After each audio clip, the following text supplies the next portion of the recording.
ஓம் ஸ்ரீ குருபியோ நமக.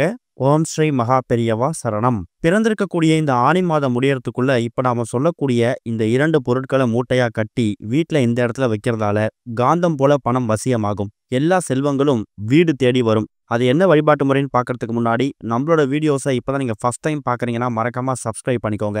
தொடர்ந்து இது மாதிரி அப்டேட் தெரிஞ்சுக்கிறதுக்கு பக்கத்துல நோட்டிஃபிகேஷன் பெல்லை கிளிக் பண்ணி ஆல் அப்படிங்கிற செலக்ட் பண்ணிக்கோங்க.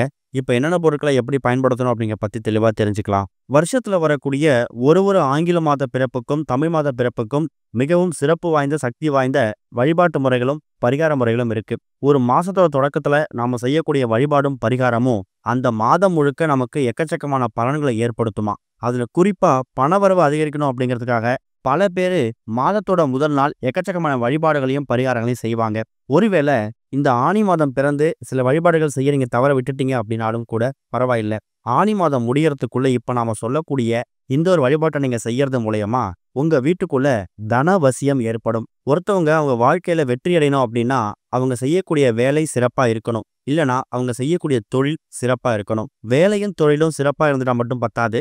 உடல் ஆரோக்கியமும் ரொம்ப முக்கியம். உடல் ஆரோக்கியம், வேலை, தொழில் இது எல்லாமே சிறப்பா இருந்தா மட்டும்தான் வாழ்க்கையும் சிறப்பா இருக்கும். இப்படி எல்லா விதமான விஷயங்களையும் நமக்கு சிறப்பாக வாரி வழங்கக்கூடிய ஒரு அற்புதமான மாதம் தான் இந்த ஒரு ஆனி மாதம். இந்த ஆனி மாதத்துல நம்ம செய்யக்கூடிய சில வழிபாட்டு முறைகள் நமக்கு எக்கச்சக்கமான பண வரவை ஏற்படுத்தி கொடுக்கும். தொழில நல்ல முன்னேற்றத்தை ஏற்படுத்தும். வியாபாரத்துல வெற்றி கிடைக்கும். இன்னைக்கு இருக்கக்கூடிய காலகட்டத்துல இந்த உலகமே பணம் ஆயிடுச்சு. கையில காசு இருந்தா மட்டும்தான் நம்மளால மூச்சே விட முடியும். பணக்காரரா இருக்கணும் அப்படிங்கிறத தாண்டி நம்மளோட அத்தியாவசிய செலவுக்காவது கையில கட்டாயம் பணம் இருக்கணும் அப்படிங்கிறது ரொம்ப முக்கியம். நிறைய பேர் வாழ்க்கையை சரியா நடத்துறதுக்காக கடன் வாங்கி அந்த கடனை செலுத்த முடியாம கஷ்டப்படுவாங்க.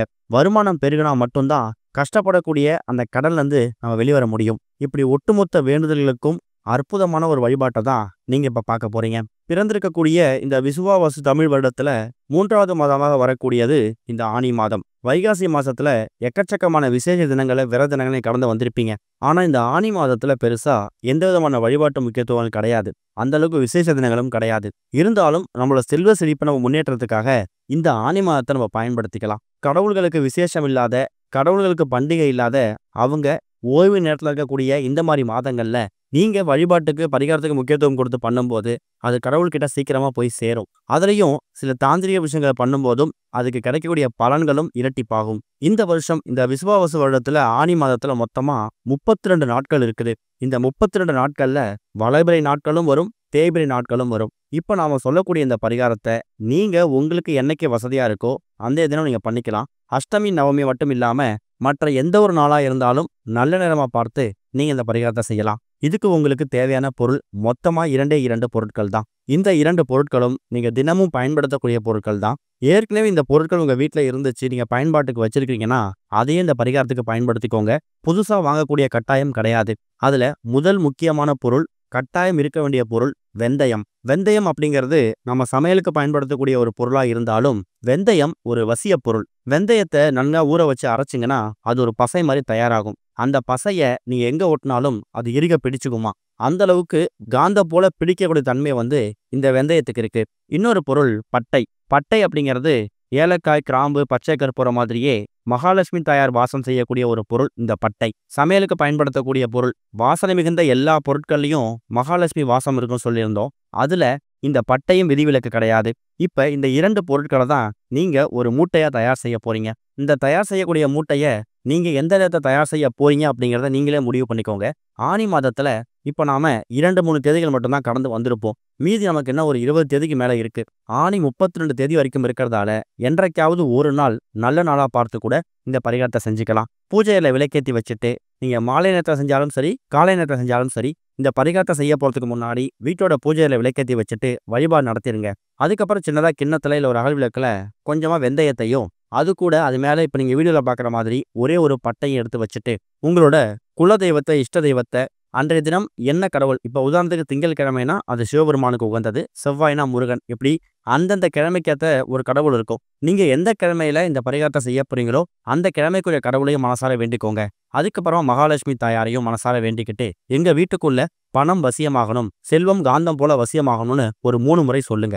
3 முறை அந்த அகல் விளக்கையும் அந்த பட்டையும் பார்த்து சொல்லிட்டு அதுக்கப்புறம் ஏதாவது ஒரு துணி அப்படிங்கிறது என்ன நிறம் பயன்படுத்த போறீங்க அப்படிங்கிறத நீங்களே முடிவு பண்ணிக்கலாம். ஆனா கருப்பு நிறத்தை தவிர நீங்க பயன்படுத்தணும். சிவப்பு, வெள்ளை, மஞ்சள் இந்த 3 நிறத்துல ஏதாவது ஒரு நிறம். இது கிடைக்காத பட்சத்துல பச்சையும் பயன்படுத்திக்கலாம். இப்ப தயார் செய்து வைத்திருக்கக்கூடிய இந்த 2 பொருட்களையும் நீங்க எடுத்து வச்சிருக்கக்கூடிய அந்த துணியில வச்சு மூட்டையா கட்டிக்கணும். ஒருவேளை நீங்க பூஜையில வச்சு பூஜை பண்ணக்கூடிய அந்த பட்டை ரொம்ப பெருசா இருக்கா, அத ஒரு 2, 3 துண்டுகளா உடைச்சு கூட நீங்க இந்த மூட்டையில போட்டுக்கலாம். அந்த கிண்ணத்தோட வைக்கணும் அவசியம் இல்ல. அந்த வெந்தயத்தையும் பட்டையும் மட்டும் அந்த மூட்டையில வச்சு மூட்டையா கட்டிட்டு, மறுபடியும் பூஜையில விளக்கெரியும் போது அந்த நேரத்துல ஒரு 1/2 மணி நேரத்துல 1 மணி நேரம் வரைக்கும் இந்த மூட்டை பூஜை அறையில இருக்கட்டும். அதுக்கப்புறம் நீங்க உங்க அன்றாட வேலை பாருங்க. உங்க அன்றாட வேலை முடிச்சுட்டு பூஜை அறை விளக்கெல்லாம் குளிர வச்சுட்டு இந்த மூட்டைய உங்க வீட்டோட தென்மேற்கு மூலையில ஏதோ ஒரு இடத்துல கட்டி தொங்க விட்டுருங்க.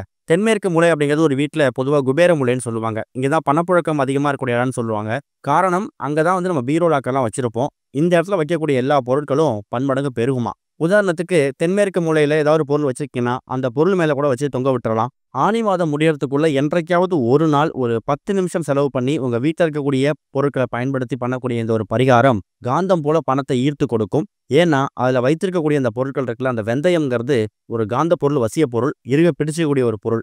அது உங்க வீட்டில் இருக்கக்கூடிய பண வரவை இறுக பிடிச்சுக்கும். உங்க வீட்டு பீரோல இருக்கக்கூடிய பணம் உங்களை விட்டு எங்கேயும் போகாம உங்க கையிலேயே இருக்கும். பணம் மட்டும் கிடையாது, தனவசியம் சொல்லக்கூடிய எல்லா விஷயங்களும் தான். பணம், நகை, சொத்து இது மாதிரி எதுவா இருந்தாலும் சரி. அந்த பட்டைங்கிறது பார்க்கறதுக்கு ரொம்ப எளிமையான பொருள் மாதிரி தெரியும். மகாலட்சுமி தாயார் வாசம் பொருந்திய அந்த ஒரு பொருளை நீங்க பூஜையில வச்சுட்டு அதை இந்த தாந்திரிக பொருட்களை சேர்க்கும் போது கூடுதல் சக்தி கிடைக்கும். இதுல வைத்திருக்கக்கூடிய பொருட்கள் அவ்வளவு சீரம் கெட்டு போகாது.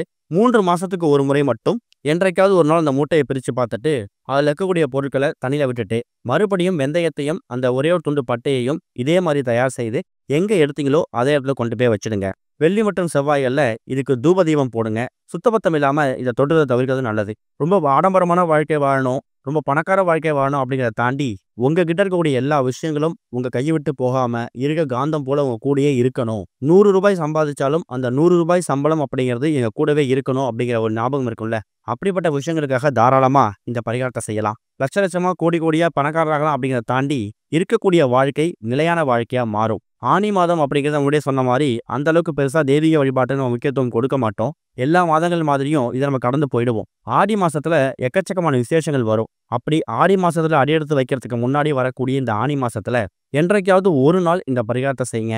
அதே மாதிரி ஏதாவது ஒரு தினம் கோவிலுக்கு போயிட்டு தான தர்மங்கள் பண்ணுங்க.